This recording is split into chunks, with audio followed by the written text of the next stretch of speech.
ماں کی ممتا، تحریر ملک خداداد خان۔ ہمیں اماں جی اس وقت زہر لگتی ہیں جب وہ سردیوں میں زبردستی ہمارا سر دھوتی ہیں۔ لکس، کیپری، ریکسونا کس نے دیکھے تھے؟ کھجور مارکا صابن سے کپڑے بھی دھلتے تھے اور سر بھی۔ آنکھوں میں صابن کانٹے کی طرح چبھتا اور کان اماں کی ڈانٹ سے لال ہو جاتے۔ ہماری ذرا سی شرارت پر اماں آگ بگولا ہو جاتی اور کپڑے دھونے والا ڈنڈا اٹھا لیتی جسے ہم ڈمنی کہتے تھے، لیکن مارا کبھی نہیں۔ کبھی عین وقت پر دادی جان نے بچا لیا، کبھی بابا نے، اور کبھی ہم ہی بھاگ لیے۔ گاؤں کی رونقوں سے دور عین فصلوں کے بیچ ہمارا ڈیرا تھا۔ ڈیرے سے پگ ڈنڈی پکڑ کر گاؤں جانا اماں کا سب سے بڑا شاپنگ ٹور ہوا کرتا تھا، اور اس ٹور سے محروم رہ جانا ہماری سب سے بڑی بدنصیبی۔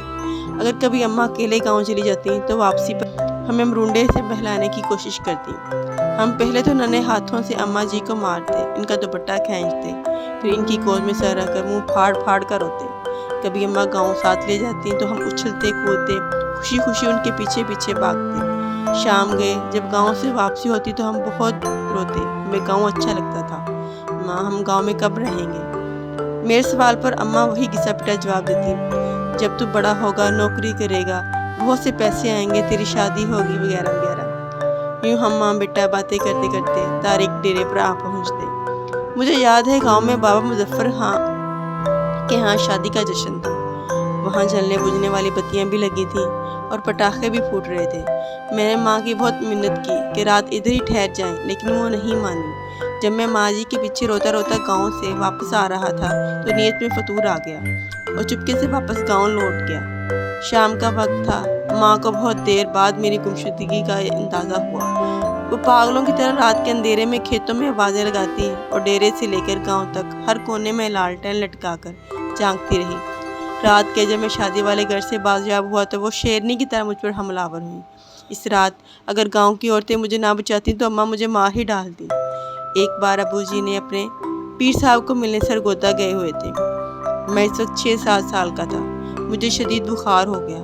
اماں جی نے مجھے گرم چادر میں لپیٹ کر کندھے پر اٹھایا اور کھیتوں سے گزرتی 3 کلومیٹر دور گاؤں کے اڈے پر ڈاکٹر کو دکھانے لے گئی۔ واپسی پر ایک خالے کو پھلانگتے ہوئے کھیت میں گر گئی، لیکن مجھے بچا لیا۔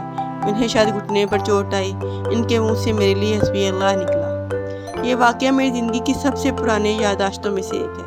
یقیناً وہ بڑی ہمت والی خاتون تھی اور آخری سانس تک محنت مشقت کی چکی پیستی رہی۔ پھر جانے کب میں بڑا ہو گیا اور اماں سے بہت دور چلا گیا۔ سال بھر بعد جب میں گھر آتا تو ماں گلے لگا کر خوب روتی، لیکن میں سب کے سامنے ہنستا رہتا۔ پھر رات کو جب سب سو جاتے تو چپکے سے ماں کے ساتھ جا کر لیٹ جاتا اور اس کی چادر میں منہ چھپا کر خوب روتا۔ ماں کھیت میں چارہ کاٹتی اور بہت بھاری پنڈ سب اٹھا کر ٹوکے کے سامنے آ پھینکتی۔ کبھی کبھی خود ہی ٹوکے میں چارہ ڈالتی اور خود ہی ٹوکا چلاتی۔ جب میں گھر ہوتا تو مقدور بھر ان کا حال بٹاتا۔ جب میں ٹوکا چلاتے چلاتے تھک جاتا تو سرگوشی میں پوچھتی، بات کروں تمہاری فلاں گھر میں؟ وہ جانتی تھی کہ میں پیدائشی عاشق ہوں اور ایسی باتوں سے میری بیٹری فل چارج ہو جاتی ہے۔ پھر ہم نے گاؤں میں گھر بنا لیا اور ماں نے اپنی پسند سے میری شادی کر دی۔ میں فیملی لے کر شہر چلا آیا اور ماں نے گاؤں میں اپنی الگ دنیا بسا لی۔ اور میرے پہلے بیٹے کی پیدائش پر شہر بھی آئیں۔ میں نے انہیں سمندر کی سیر بھی کرائی۔ کلفٹن کے ساحل پر چائے پیتے ہوئے انہوں نے کہا، اس سمندر سے تو ہمارے ڈیرے کا چھپڑ زیادہ خوبصورت لگتا ہے۔ ماں بیمار ہوئی تو میں چھٹی پر ہی تھا۔ انہیں کئی دن تک باسکوپان کھلا کر سمجھتا رہا معمولی پیٹ کا درد ہے، جلد افاقہ ہو جائے گا۔ پھر درد بڑھا تو شہر کے بڑے ہسپتال لے گیا، جہاں ڈاکٹر نے بتایا کہ جگر کا کینسر آخری سٹیج پر ہے۔ خون کی فوری ضرورت محسوس ہوئی تو میں خود بلڈ بینک پر جا لیٹا۔ ماں کو پتہ چلا تو اس نے دکھ سے دیکھ کر اتنا کہا، کیوں دیا خون؟ خرید لاتا کہیں سے، پاگل کہیں کا۔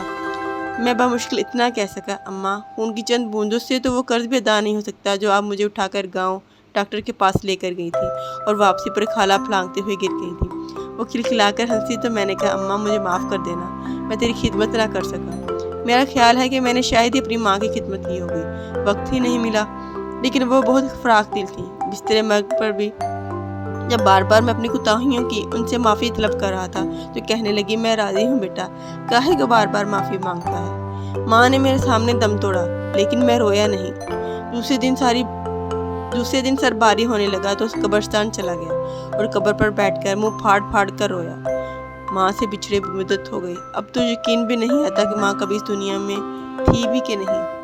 آج بیت اللہ کا طواف کرتے ہوئے پٹھانوں اور سڈانیوں کے ہاتھوں فٹ بال بنتا بنتا جانے کیسی دیواریں کعبہ سے جا ٹکرایا۔ یوں لگا جیسے مدتوں بعد پھر ایک بار ماں کی گود میں پہنچ گیا ہوں۔ وہی سکون جو ماں کی گود میں آتا تھا، وہی اپنائیت، وہی محبت جس میں خوف کا عنصر بھی شامل تھا۔ اس بار منہ پھاڑ کر نہیں داڑیں مار مار کر رویا۔ 70 ماؤں سے زیادہ پیار کرنے والا رب کعبہ اور ہم صدا کے شرارتی بچے۔